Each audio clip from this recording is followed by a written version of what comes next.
Hey guys, AJ here, back with another one. So today we're going to talk about single moms again. And we have a clip from the Just Pearly Things channel. She has her podcast called The Pregame, but she has an affiliate channel, and that's Riches. He's a Red Pill guy. He's been doing Red Pill stuff for about 5 years now.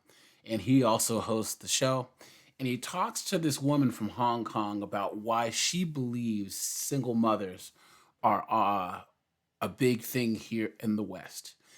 But before we jump into this, guys, please remember to like, subscribe, drop a comment. It really helps to keep this channel going. But let's just jump into this. And yeah, so they filmed this show in London, right? And they usually talk about the UK, but a lot of the audience is American. So, and then the Just Pearly Things, the person who runs the channel, she's American who lives in England. So yeah, let's just jump into this now. Next young lady. So what country are you from, and what is the general consensus about, like, single mothers? Like, is it frowned upon or what? And I have kept quiet for the past, 30 minutes just because it wasn't really in my place to comment on you. That's why I brought you in. That's why I'm smart with it. Come on. But we're the opposite of what you just said. So I'm full Hong Kong. I'm full Chinese. And in our culture, it's extremely, extremely rare, almost non-existent, that someone would have a child outside of being married to them. A large part of that maybe is that, like, culturally, there is also a lot of shame and stigma around having a child outside of marriage. As there should be. There should be shame and stigma for having kids out of wedlock, period. We all know this. That's why, guys, all these women and all these feminists who talk about these single moms and everything don't realize the rest of the world isn't like this. The West is a small minority of the world, but you go to Asia, Africa, Southeast Asia, India, you know what I'm saying? It's not like this, Eastern Europe even. So if you're a woman and you get pregnant outside of being married, your family basically is disowning you. Like, all the shame is on you. You're on your own. Like, you're screwed, basically.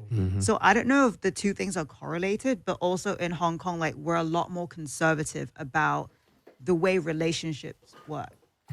You mean that if you're conservative, when it comes to relationships and traditional, then you don't approve of single mothers?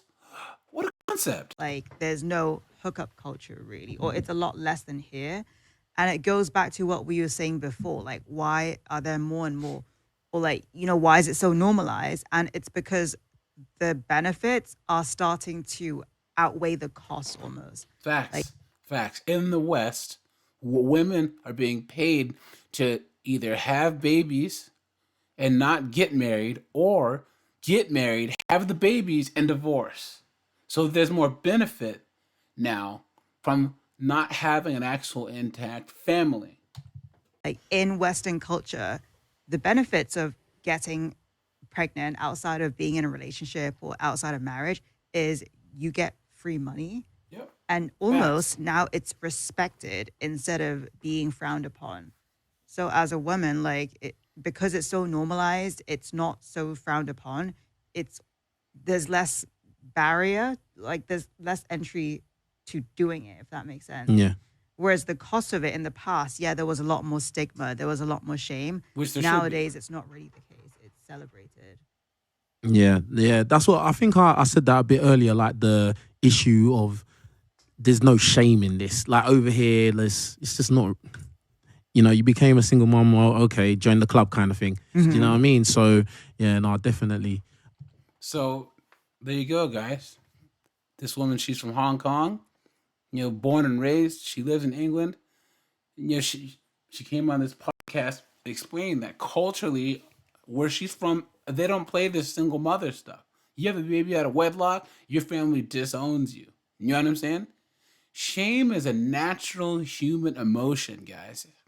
And there's nothing wrong with it. You used to try and get good grades in school because if you didn't, you brought shame on your family or shame to yourself. You didn't go out and vandalize things or rob people or do things because it was shameful. It was a shameful thing to do and it was wrong.